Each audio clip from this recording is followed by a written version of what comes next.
Happy President's Day!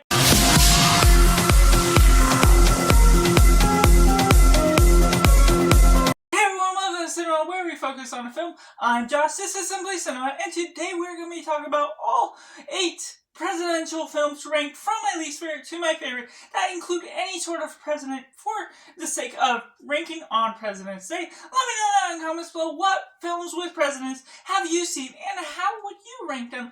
Personally, because I'd love to see more recommendations, I'm only ranking 8 because I've only seen 8, so it's a little bit of a dry spot, but I've watched just enough, and all of these are good enough recommendations in each of their own qualities that I would recommend these if you haven't seen these already. But make sure you comment down below that, make sure to like and subscribe so help me reach my goal of 500 subscribers, and let's get into it. With number 8 we have W.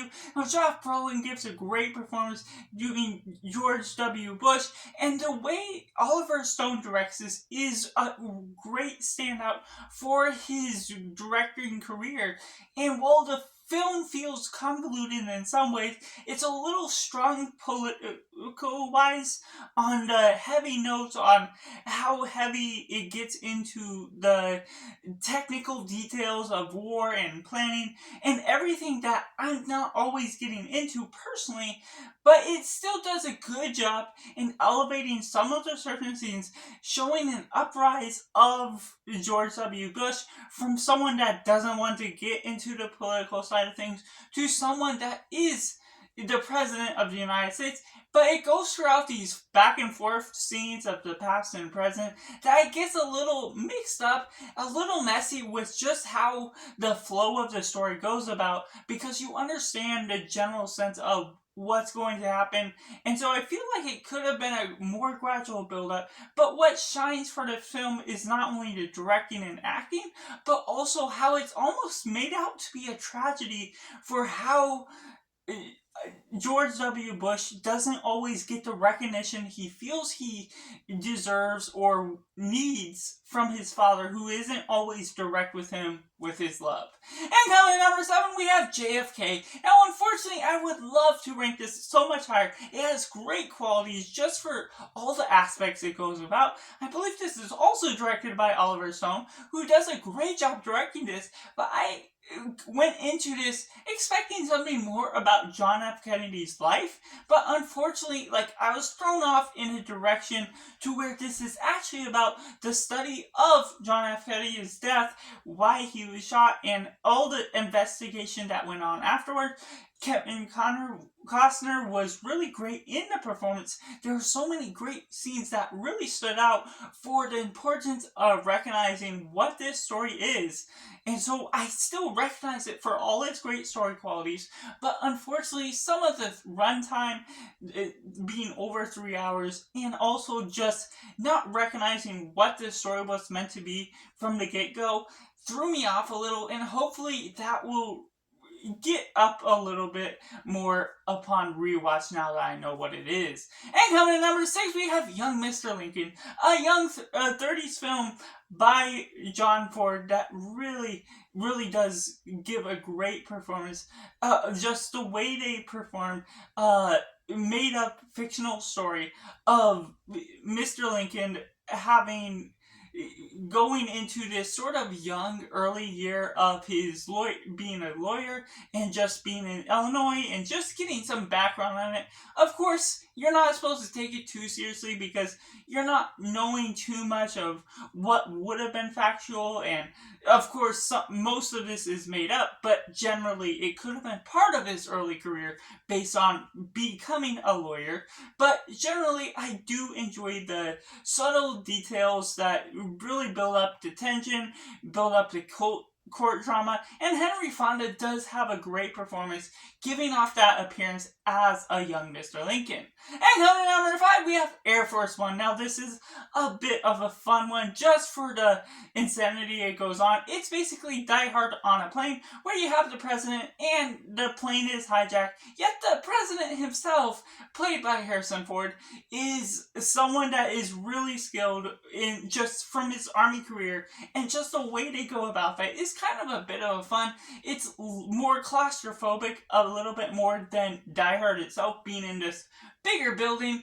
And so it still goes about this tension that does live up to what it's kind of aiming for, but doesn't have the scale that Die Hard has if you're going to be comparing those films. And coming in number 4, we have The American President. Now this is a charming one, fictional story of Michael Douglas and Annette Bening playing these two lovers after Michael Douglas, playing the president, falls in love with the lobbyist, and just the way they go about that, it can throw off his count for wanting to get into the election. And so just to build up between this story, the general atmosphere, and I just enjoy both Michael Douglas acting as well as Annette Bening as an actress, and so it just really works in my favor that I already enjoy the cast as a whole, and so just the general build up, the romance that generally escalates along the way, it feels like a great natural chemistry that Rob Reiner has a great eye for putting this onto the screen. But coming in number 3, we have Vice. Now this is a vice president film that is essentially the vice president to George W. Bush, so it almost works as a side story to the film that I ranked earlier, and so it's just a great atmosphere. It definitely deserved one of the nominees for Best Picture for its year. That I just really enjoyed the atmosphere. Adam McKay has great directing, always knowing how to add a bit of comedy into the mix, even if it's taken as a more serious drama. Just the way this vice president, his story as he is building up his life and ends up being the vice president to George W. Bush, even though he is sort of looking at as a side career, it's something that builds up his life that much more, and is something that where you see the natural progression as he gets his life together, building his life up to that point, that becomes so much more special and intriguing by the directing and filmmaking that this director pulls off.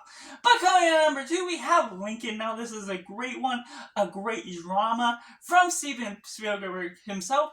Just Daniel Day-Lewis giving a great performance, giving a more heavy drama than we've seen in some of the past films I mentioned, but still delivering on a great Civil War and civil rights segregation, just going into certain political aspects, yet still portraying it in a well-mannered way that becomes intriguing, becomes well filmed because of the cast and the director behind it. How well they produce this film becomes that much more intriguing and something that captivates me along the way. But that leaves at number 1 of all 8 political presidential films I've seen, Failsafe. Now this is another fictional tale just about Henry Fonda playing this president that is in conjunction with Russia, that they accidentally launch a nuke over there, and they're trying to, along the way, stop the nuke, talk to the people in Russia trying to stop the nuke, and saying it's an accident. Just the way they're going on this back and forth type of thing. Sidney Lumet has a great director's eye for building the tension along the way, and there's different disagreements, things that go along the way that heightens the experience.